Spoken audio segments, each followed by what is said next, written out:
Superstar Speakers joined by the legend Gary Mills. Gary, how you doing, pal? Very well, thank you. Excellent. So first thing I'm going to ask you about the book, Young Millsy, is coming out. Yep. Why was the decision to write your book now?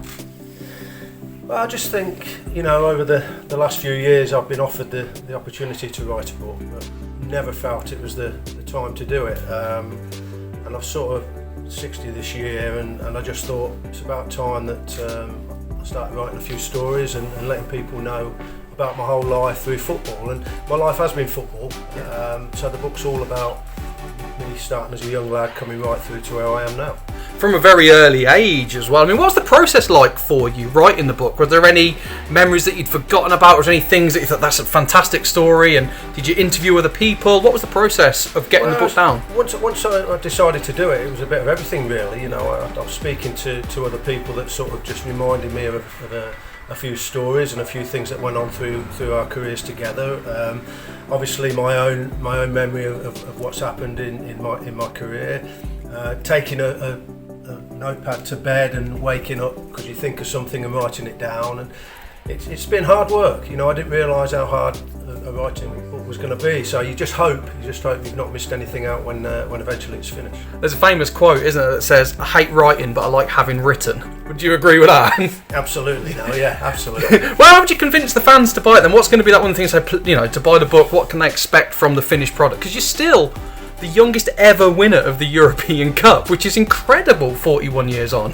Yeah, I just think, a lot of people have heard, particularly the Brian Clough stories, been at Nottingham Forest, and with that I've got my own stories, I had 10 years there, sort of when I started there and until I finished and moved on over the road to Notts County.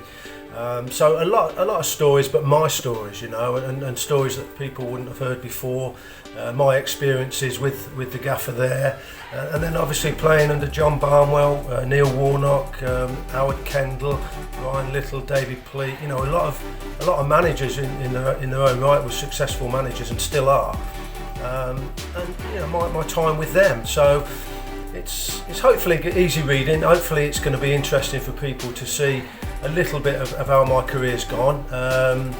Mainly, good, and obviously you get some downsides, but with those downsides, it makes you the person you are. That's fantastic. And you speak about all these great managers. Let's not understate the fact you're still managing football now.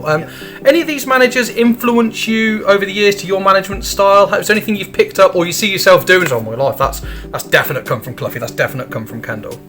Yeah, without doubt. But the one thing you have to be is yourself, and I am who I am, and the person that I am, and it's easy to go out and try and emulate and be and copy somebody. You can't do that. That's when you fall flat on your face. But without doubt, I played under the best man manager that's ever been, in my opinion. So the man management side is massive, and how to relax players, how to keep the game simple, how to go about it that way. And without doubt, the managers that I've worked under, you learn from each one. And because you are still managing at Corby Town now, right? I am, yes. How's that going? It's going okay. I went there last August, and we started well. We got ourselves to the top of the league come November, and then everything went shut down. They shut the whole league down, which was a shame because I just sort of got the team going. So it's start again, really. It's starting training next week.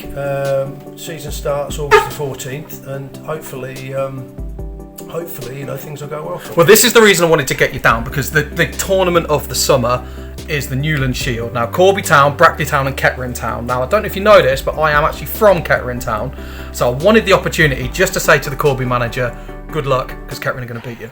Okay, that's fine. Is that simple as that? A bit of motivation for me there to go and beat Kettering, but obviously I know the rivalry between Kettering and Corby now, which is massive. So absolutely. It makes Kettering used to play at Steel Park for a season when the ground closed down. They actually played over there. There's that extra little bit of spice that's going to throw it in as well. I think it's good for pre-season games because normally they talk about friendlies and stuff, so maybe that's not going to be. I don't think it'll be friendly. The friendly that people think. No, it won't be at all, but it should be a good game. And while I'll get back in touch with you, it's July, August they're happening. I'll get back in touch and see how they got on. Brilliant, thank you. Brilliant, good luck, Gary. Thank you. Cheers. No worries.